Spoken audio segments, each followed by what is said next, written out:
porque vamos a hablar de Jesús como la roca, ¿no? Yo les voy a leer unos pasajes y después les voy a pedir que me acompañen, se los leo rapidito. Unos pasajes, 3 pasajes rápidos y después vamos al texto que es de análisis para esta noche, ¿no? Eh, en San Juan capítulo 1, versículo 22, le preguntan a Juan el Bautista, le dijeron, pues ¿quién es que eres para que demos respuesta a los que nos enviaron? ¿Qué dices de ti mismo? ¿Mm? Ah, lo están buscando, bueno, entonces les doy tiempo. ¿Mm? ¿Qué dices de ti mismo? Dice. Mateo capítulo 16, versículo 15, que es el texto de nosotros de este día. Mateo 16, versículo 15. Dice así, y él les dijo, ¿y vosotros quién decís que soy yo? Y un texto más, Juan capítulo 18, versículo 33.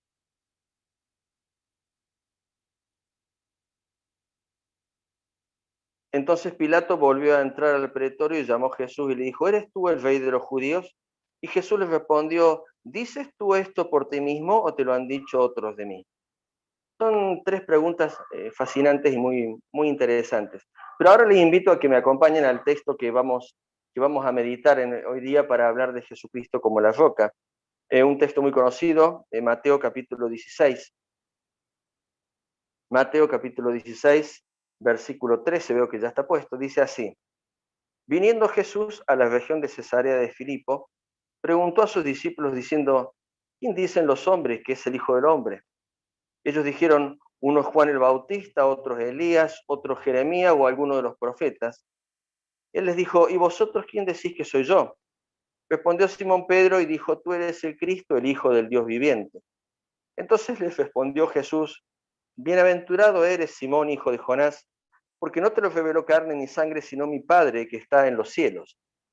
Y leemos los 3 últimos versículos para completar la lectura. Y dice, y yo también te digo que tú eres Pedro, y sobre esta roca edificaré mi iglesia, y las puertas del Hades no prevalecerán contra ella. Y a ti te daré las llaves del reino de los cielos, y todo lo que atares en la tierra será atado en los cielos, y todo lo que desatares en la tierra será desatado en los cielos.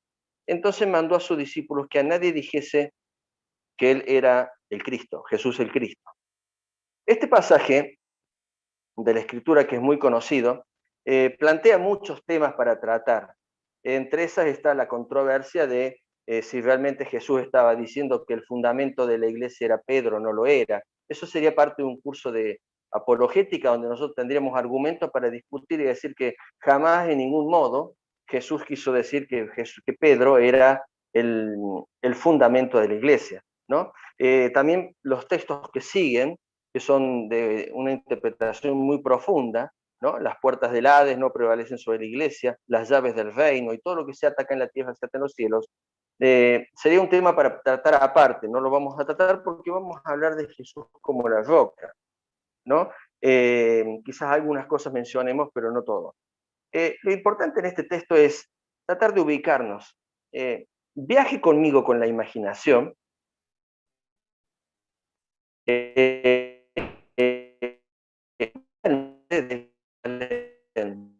muy al norte, muy al norte. Hay 2 ciudades de Cesarea, Cesarea de Filipo y Cesarea la Marítima. Cesarea de Marítima estaba justo al lado del mar Mediterráneo, una gran ciudad portuaria, y Cesarea de Filipo era una ciudad que había reconstruido Filipo, por eso es la Cesarea de Filipo, ¿no? Está muy al norte, en las nacientes del río Jordán.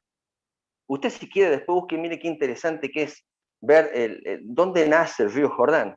Nace al pie del monte Hermón, un monte donde mucha nieve, hay deshielo, y de ahí surge este río tan conocido que alimenta el mar de Galilea y alimenta después al final el mar muerto.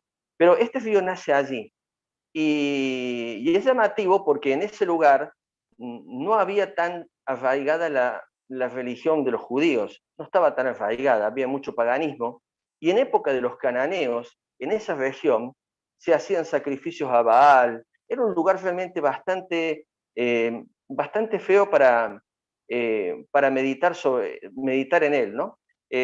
Algunos dicen, volando un poco más con la imaginación, que Jesús los lleva a propósito a ese lugar, porque hasta usted lo puede buscar por internet, vea la naciente del río Jordán, y nace de una cueva muy profunda, de ahí sale el agua de la montaña, y siempre la cueva para todo lo que era la cultura pagana estaba relacionada con los inframundos, con el infierno, con los muertos, con...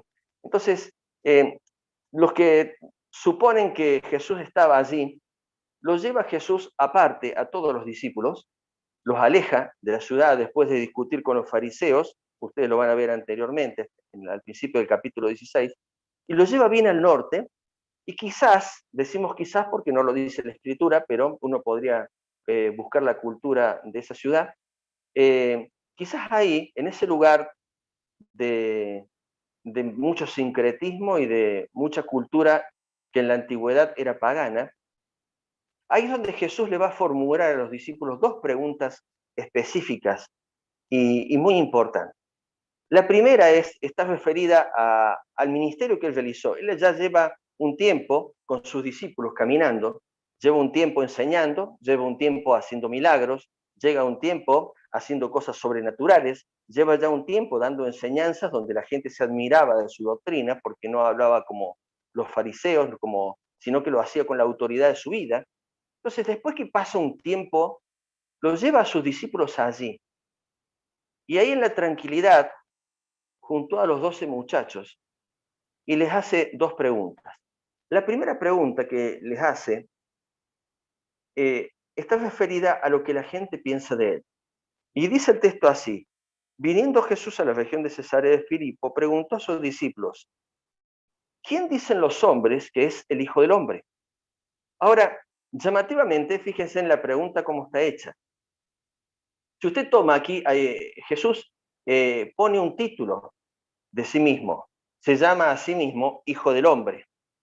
En mi humilde apreciación, creo que ni siquiera los discípulos se percataron de que Jesús mismo ya les estaba dando la respuesta.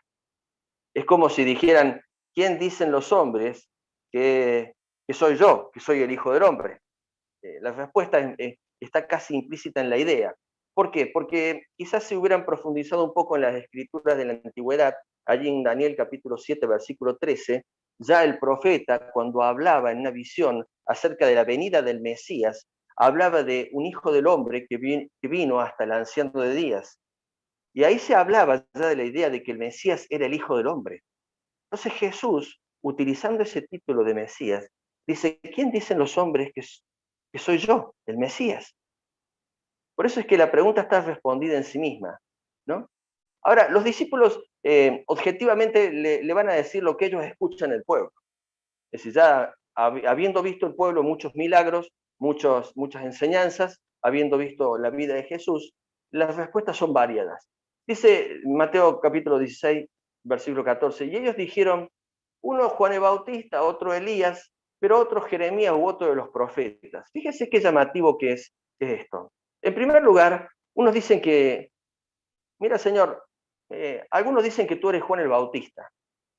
Esta idea venía atraída quizás por la superstición que habrá fomentado, que habrá dado a correr como noticia Herodes, porque ahí en Mateo capítulo 14, versículo 1 dice, en aquel tiempo Herodes, el tetrarca, oyó la fama de Jesús y dijo a los criados, este es Juan el Bautista. En realidad el hijo de Herodes el Grande, Herodes el tetrarca, era un muchacho bastante desquiciado, un hombre que no estaba en su cabal juicio, un maniático, y realmente, como ya había dado muerte a Juan, pensó que Juan se había levantado, había resucitado, y el que veía no era Jesús, sino que era Juan el Bautista. Por eso los discípulos contestan, algunos dicen que tú eres Juan el Bautista. En segundo lugar, algunos dicen que tú eres Elías. Claro, Elías no había pasado por la muerte, se acordará usted de la historia.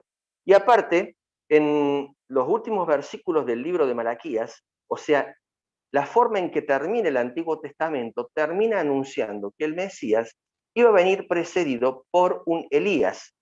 Malaquías capítulo 4, versículo 5. Por lo tanto, veían en Jesús como aquel que venía a preparar un camino porque se venía el Mesías, pero jamás adjudicaban a Jesús la idea de Mesías. Este es Elías, decían. Y después dicen, algunos dicen que tú eres Jeremías. Esto me llamó la atención y aquí abro un paréntesis, ¿no? Porque Jeremías fue un profeta que sufrió mucho.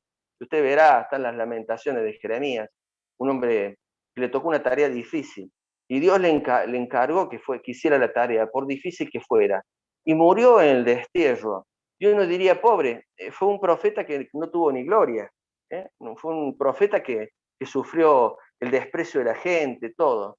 Pero pasan los años, fíjese, y el pueblo de Israel se da cuenta quién fue Jeremías. Y cuando lo ve a Jesús, qué llamativo, ¿no? Dicen, este debe ser Jeremías. ¿Cómo habrá sido Jeremías, no? Aún con un encargo difícil, con una vida difícil, confunden a Jeremías con Jesús, ¿no? Pero bueno, dicen Jeremías o alguno de los profetas.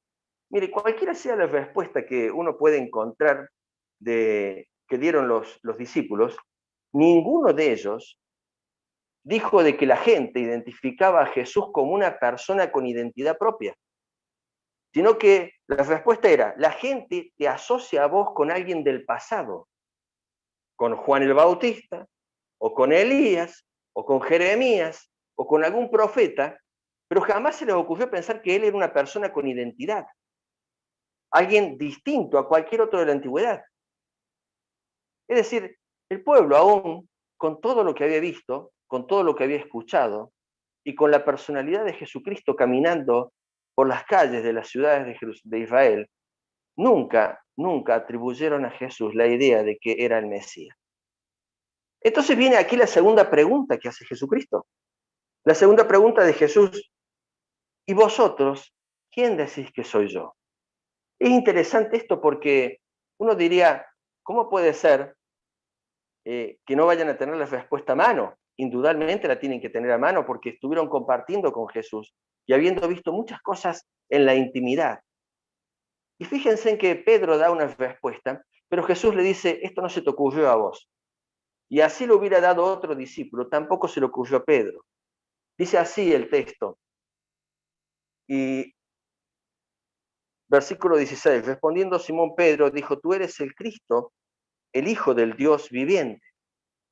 Entonces Jesús les respondió, bienaventurado eres Simón, hijo de Jonás, porque no te reveló carne ni sangre, sino mi Padre que está en los cielos.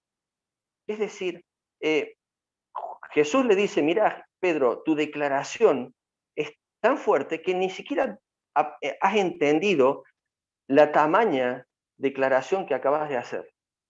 Yo soy el Mesías.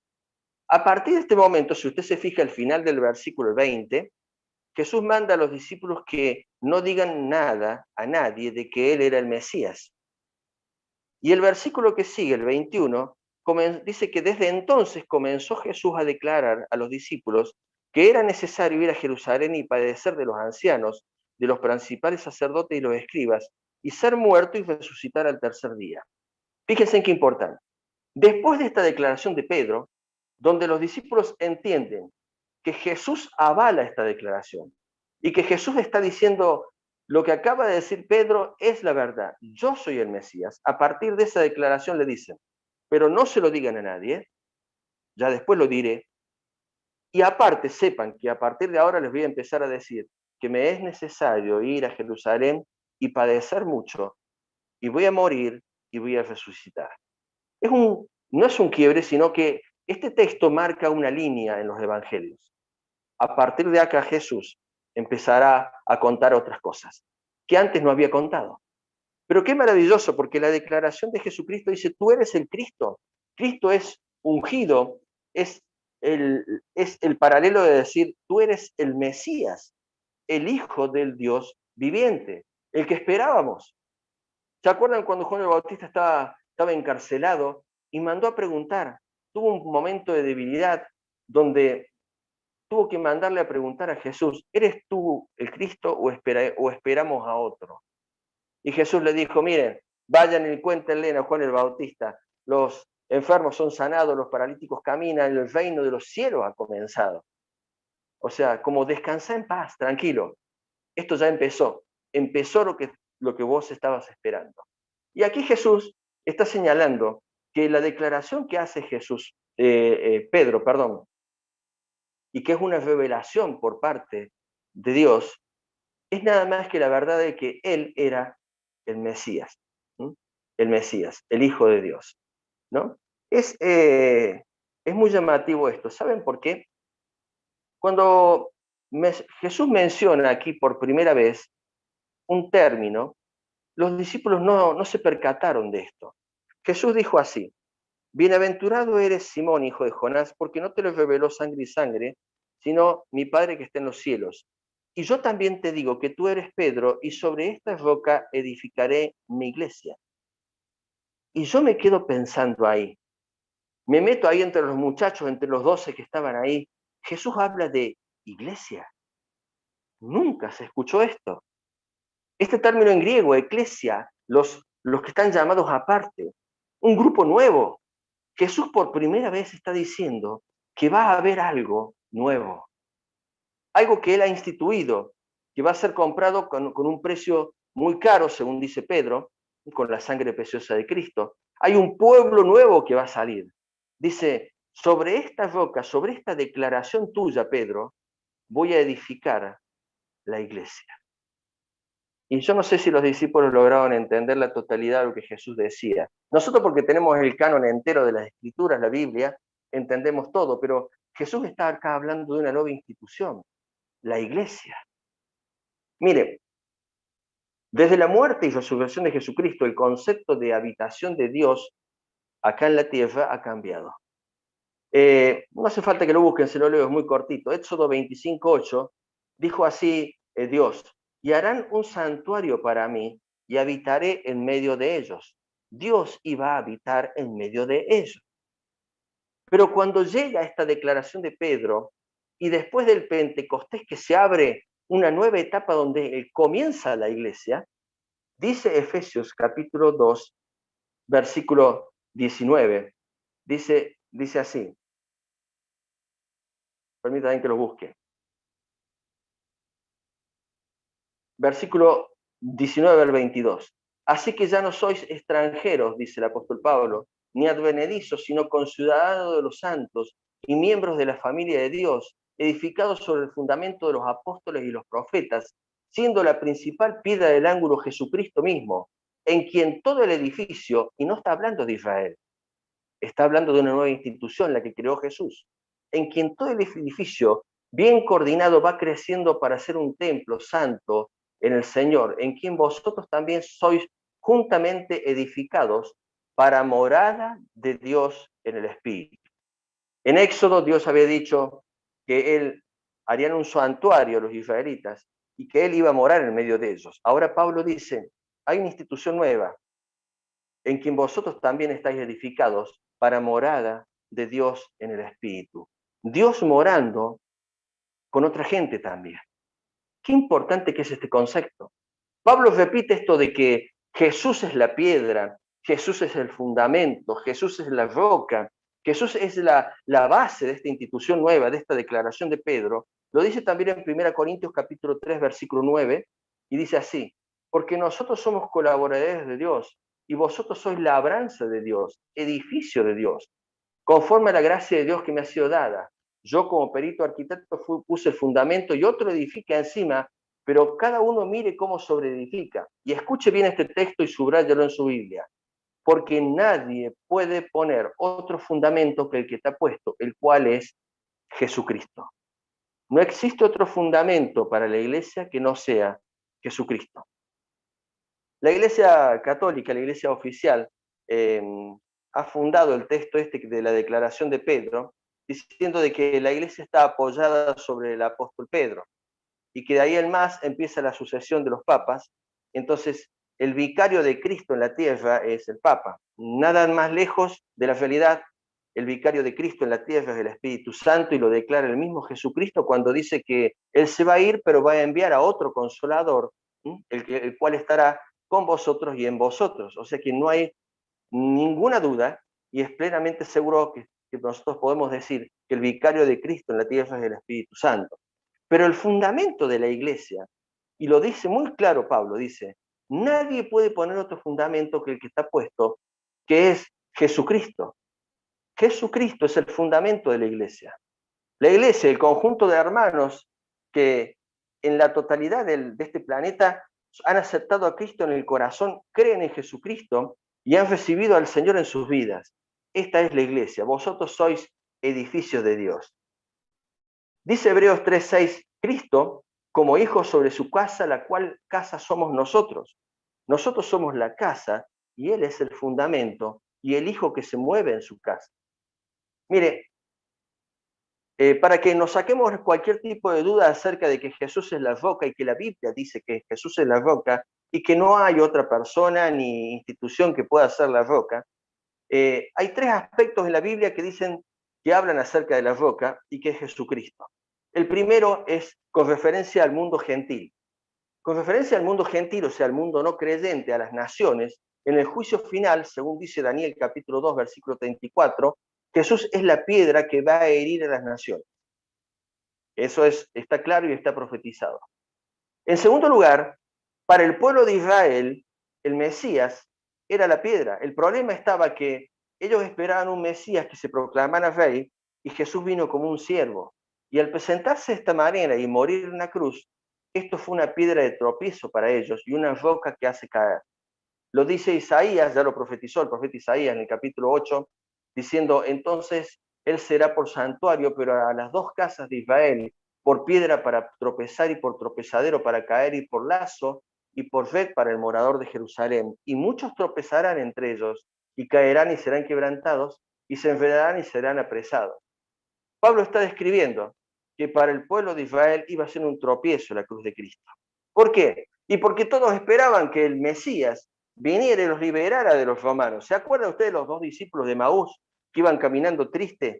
Pero nosotros esperábamos, le contaban a Jesús sin saber que era Jesús el que estaba al lado, el Mesías. Nosotros esperábamos que Él nos viniera a redimir. El problema de las expectativas insatisfechas. Ellos esperaban algo, pero vino algo muy particular. Ellos no lo esperaban al Mesías a la manera en que vino Jesús. Pablo escribe esto de que Jesús fue de alguna manera para el pueblo judío un tropiezo en el capítulo 1, versículo 23. Dice, pero nosotros predicamos a Cristo crucificado. Para los judíos ciertamente tropezadero y para los gentiles locura. Pedro también lo describe en 1 Pedro capítulo 2, versículos 7 al 8. Dice, para vosotros pues los que creen, Él es precioso, Jesucristo.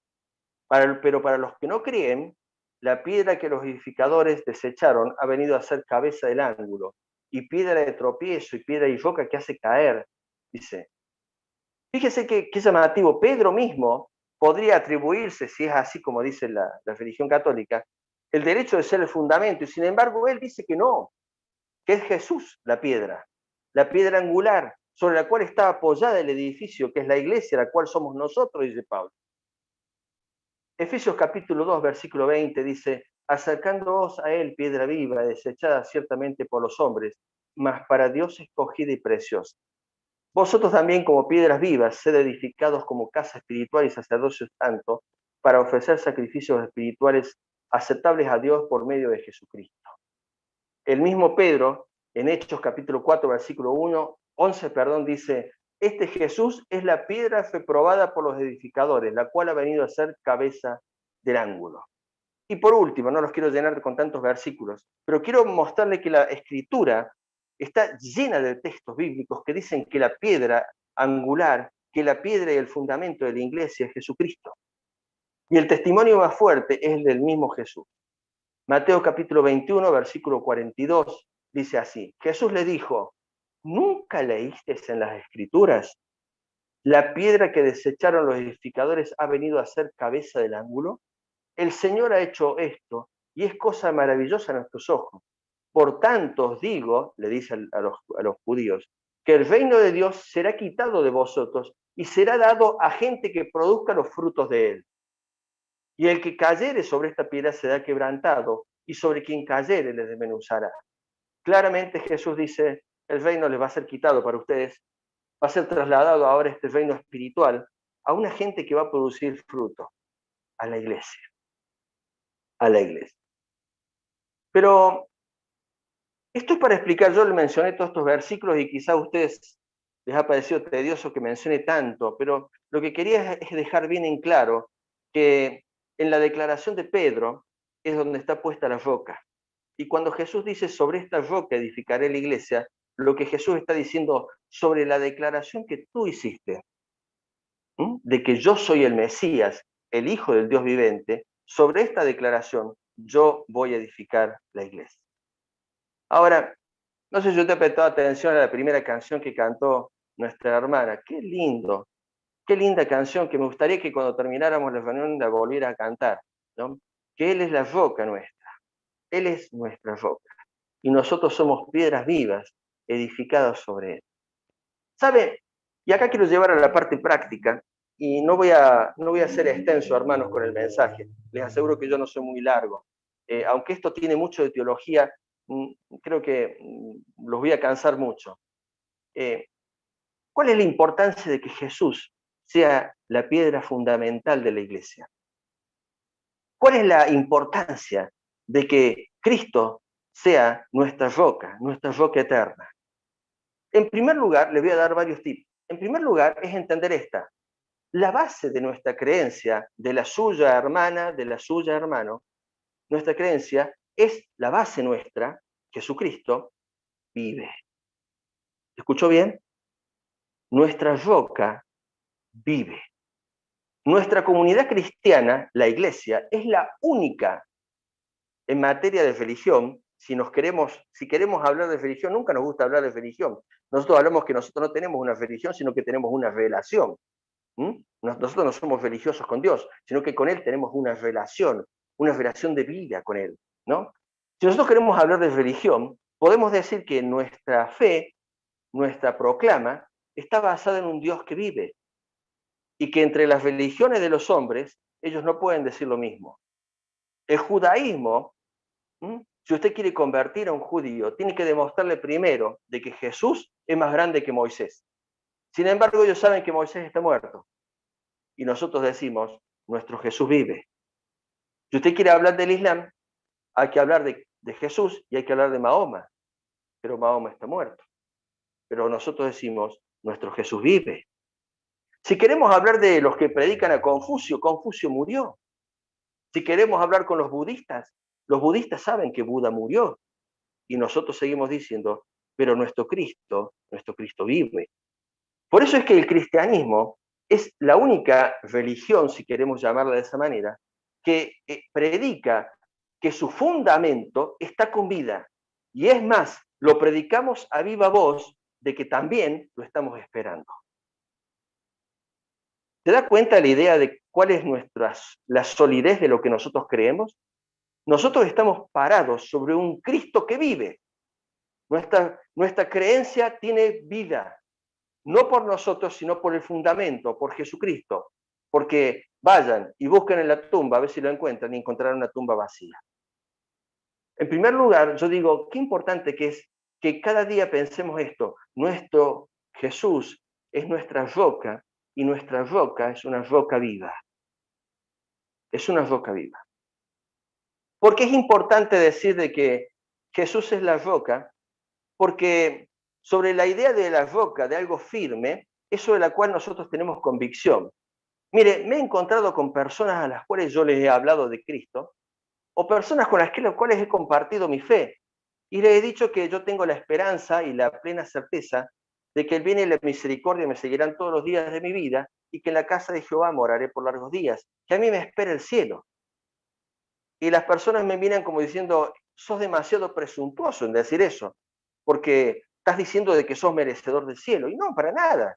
Pablo dice que por gracia soy salvo, por medio de la fe, y esto no es por mí, dice, sino que es don de Dios, es un regalo de Dios. Pero yo tengo la plena convicción de que voy al cielo.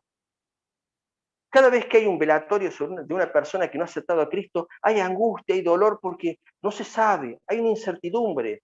Quizás toda la vida han profesado una religión, pero cuando llega este momento, nadie sabe qué pasa, qué hay después de esto. Todo el mundo tiene una religión que no les da convicción.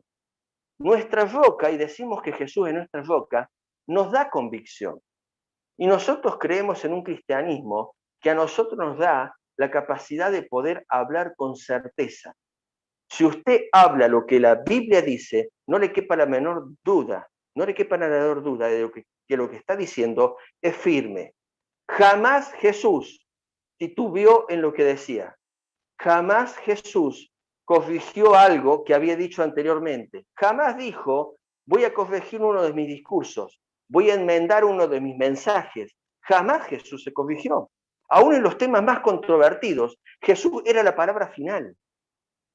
Y usted y yo estamos parados sobre esta roca, sobre alguien que no titubea cuando habla. El cristianismo tiene esta base. Cuando el apóstol Juan escribe, 1 Juan capítulo 5, versículo 13, a mí me encanta este texto, me agrada muchísimo. Dice, estas cosas os he escrito a vosotros, que creéis en el nombre del Hijo de Dios, para que sepáis que tenéis vida eterna y para que creáis en el nombre del Hijo de Dios. ¿Lo vio el texto?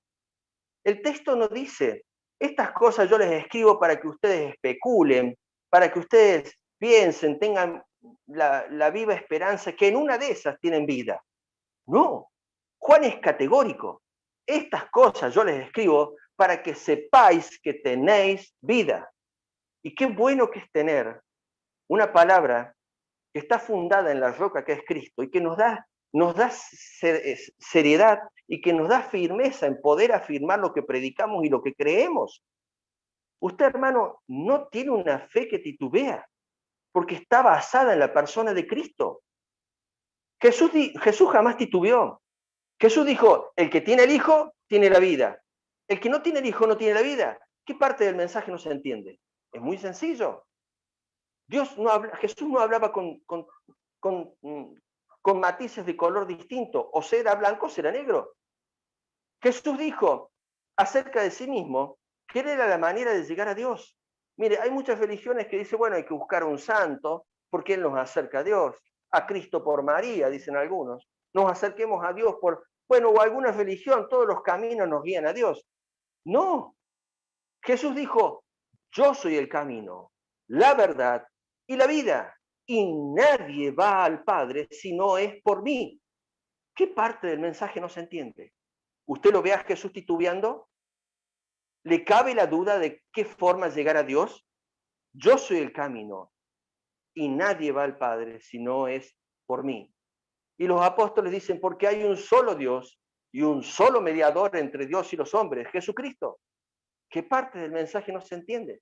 Mire, a veces las personas nos tratan a los cristianos porque dicen que nosotros tenemos que ser pluralistas, tenemos que ser más abiertos a las demás religiones, a las demás creencias, y bueno, de alguna manera aceptar las ideas de lo que se predica en otras religiones. Entonces, cuando nosotros nos planteamos firmes, porque tenemos una roca firme y tenemos palabra de Dios firme y nos plantamos en este texto, en los textos de la Biblia, nos dicen, ustedes son intolerantes. Y mira, hermano, hermana, nosotros los cristianos no somos intolerantes, no, para nada. Nosotros somos categóricos, porque Jesús no era intolerante. El apóstol dice así, que Dios no quiere que ninguno perezca, sino que todos procedan al arrepentimiento. El Evangelio está abierto. Él no es intolerante, pero las cosas están marcadas en la Escritura y el camino está marcado por Jesús de una manera clara. Por eso, qué importante que es entender esto. Nosotros estamos parados sobre una roca que nos da convicción. Por eso, cuanto más lea la Escritura, usted va a tener más la palabra y la respuesta certera para decir a otros, sin titubear y sin que le quede duda acerca de lo que Dios dice. Nuestra creencia está basada, en primer lugar, dijimos, en una roca, en un Dios que vive. En segundo lugar, nuestra creencia está basada en una roca que nos da convicción y nos da seguridad para poder hablar y para poder vivir. Mire qué sería de nosotros si cada día nos despertáramos dudando de qué pasará si no es tan así como dice, como yo creo. ¿Y si no soy salvo? Pero si usted un día se paró frente a la cruz de Cristo y entendió el mensaje de la cruz y entendió que el Señor Jesús llevó sus pecados en la cruz y que usted no merece nada como yo tampoco merezco nada y se arrepiente de corazón y acepta a Jesucristo en el corazón, dice la palabra de Dios, mas a todos los que le recibieron, a los que creen en su nombre, Dios les da potestad de ser hechos hijos de Dios. ¿Cuál es la duda? La Biblia habla con convicción porque nosotros estamos apoyados sobre una roca, sobre algo firme. En este sentido, Jesús es nuestra roca, nuestra base. ¿Saben? También es importante entender esto. Jesús es nuestra roca porque ahí es donde deben edificar la vida todos los cristianos. Y es donde los jóvenes y las chicas jóvenes deben buscar dónde edificar todos sus proyectos, sus planes, edificar su vida sobre la roca que es Cristo. A mí me agrada muchísimo el Sermón del Monte. El Sermón del Monte es una maravilla de mensaje, es un extenso mensaje, uno de los pocos mensajes tan extensos que Jesús da. Y un día Jesús está ahí parado a la ladera de la montaña y empieza a decir, bienaventurados los pobres en espíritu. Ah, eso soy yo, diría yo. Va a hablarme a mí, va a hablarme a mí. Bienaventurados los misericordiosos. Ah, el mensaje es para mí. Bienaventurados los que lloran. Ah, el mensaje es para mí. Y empieza Jesús a decir, bienaventurados, gozaos y alegrados porque vuestro galardón es grande en los cielos, porque así persiguieron a los profetas, dice. Y entonces uno es como que empieza el sermón del monte y uno se acomoda como diciendo, este mensaje va a estar bueno, esto va a ser para mí. Y entonces comienza Mateo capítulo 5, capítulo 6, capítulo 7, y Jesús empieza a hablarles. Y les dice un montón de cosas. Ustedes son la luz, ustedes son la sal. Les empieza a hablar acerca de la disconformidad y de la conformidad. Les empieza a hablar de que deben confiar en el Señor y que busquen primeramente el reino de Dios y las demás cosas Dios se las va a dar por añadidura. Descansen, les enseña cómo orar, les enseña el Padre Nuestro.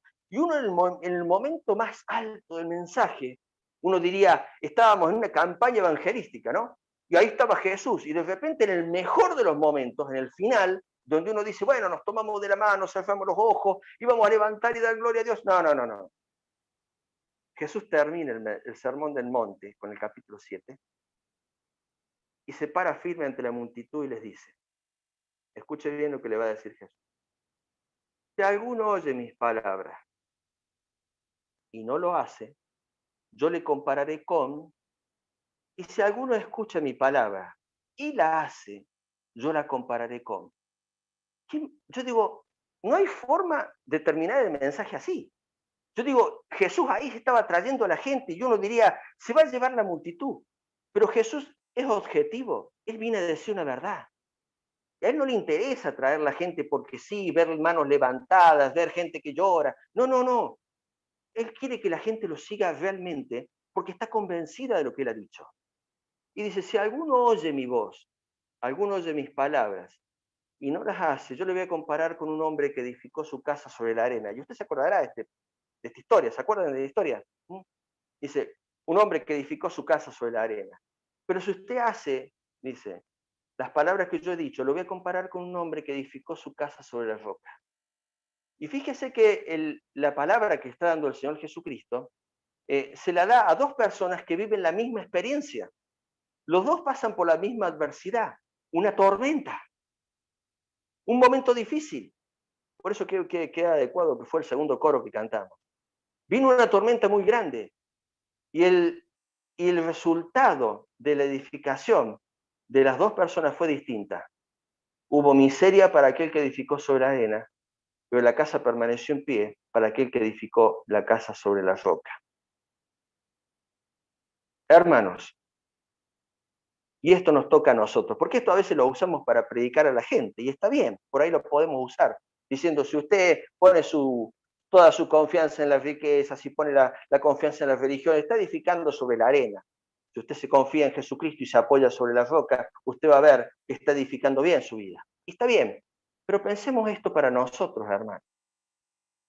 Querido jovencito que estás en la facultad, que estás estudiando, que estás buscando armar un matrimonio, querido matrimonio joven que estás edificando tu matrimonio, ¿sí?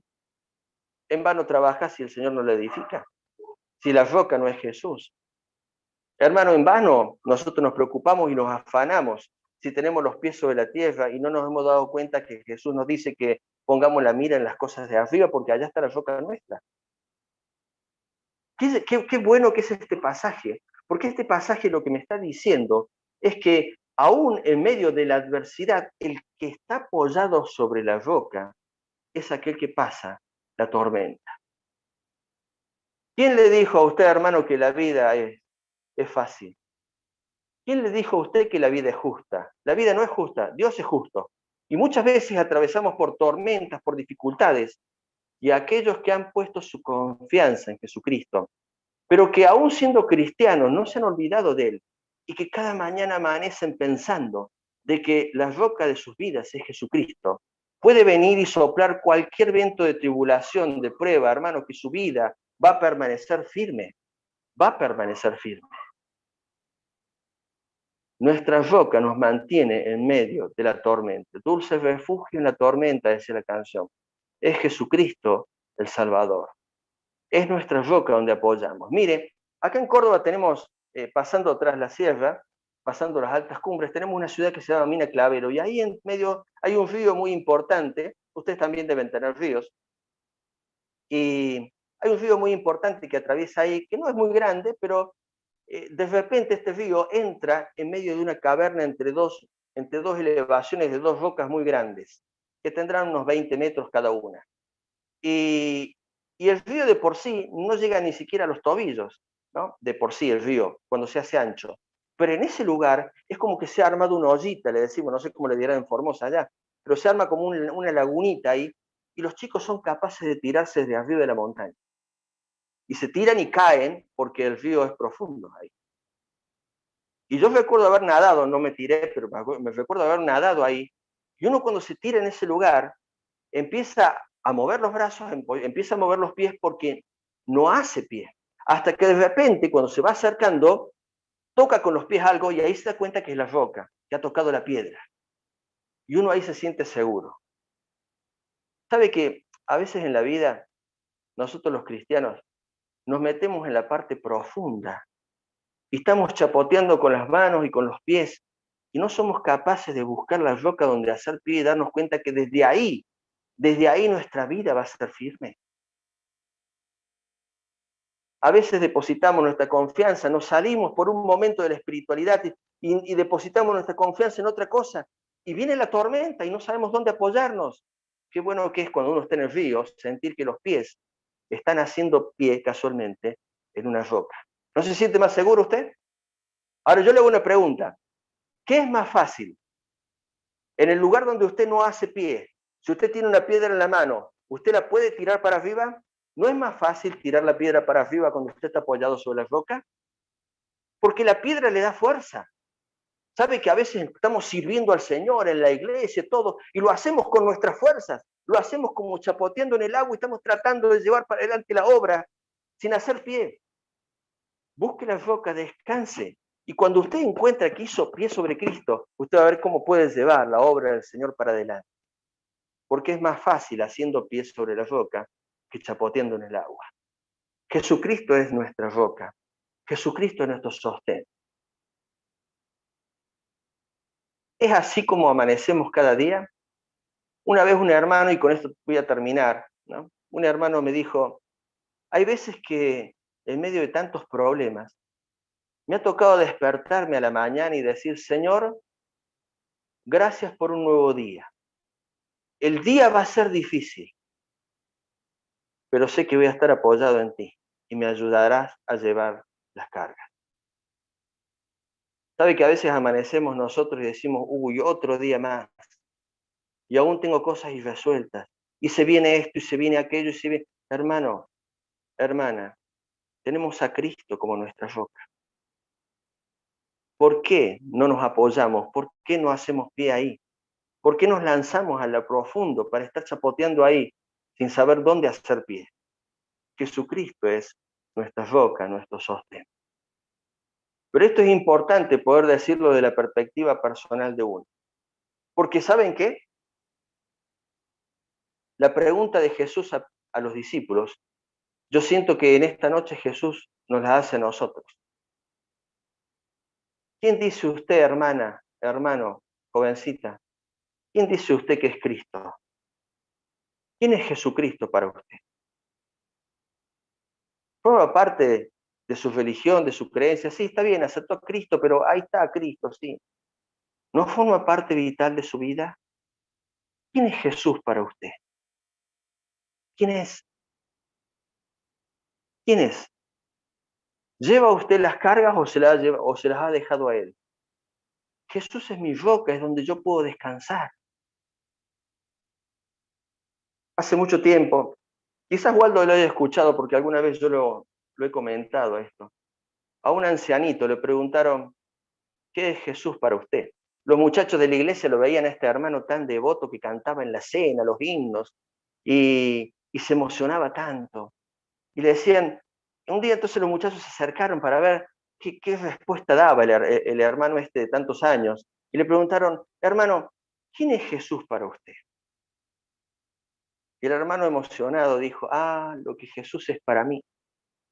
Y se fue a su casa y tomó un lápiz y un papel y empezó a escribir lo que Jesús es para él. Y escribió, lo que Jesús es para mí. Más fácil sería los montes traer, más fácil las aguas profundas sondear, más fácil las cumbres nevadas trepar. No existen palabras con que relatar, ni notas sonoras que puedan contar, ni poemas hermosos que sepan decir lo que es Jesucristo, el Señor para mí. Decir que Él es mi vida, mi dicha, mi luz, decir que yo tengo mi todo en Jesús, decir que sin Él yo no puedo vivir, por mucho que diga, es poco decir. Y el hermano escribe la última estrofa emocionado y dice, las líneas terminan, se acalla mi voz, me inclino rendido a los pies de mi Dios, y lo que no puedo decirte, Señor, lo dice el latido de mi corazón. Ese es el Jesús de ese hombre. ¿Quién es Jesús para usted, hermano? ¿Quién es? ¿Es parte del culto de todos los domingos? ¿O es una viva realidad cada mañana, cada día? ¿Por qué no hace así? Mañana empieza el día diciendo, el día puede ser difícil, pero yo estoy apoyado en la roca que es Jesucristo. Amén. Amén. Yo no los puedo oír, pero amén. Dios los bendiga, hermanos. Dios los bendiga.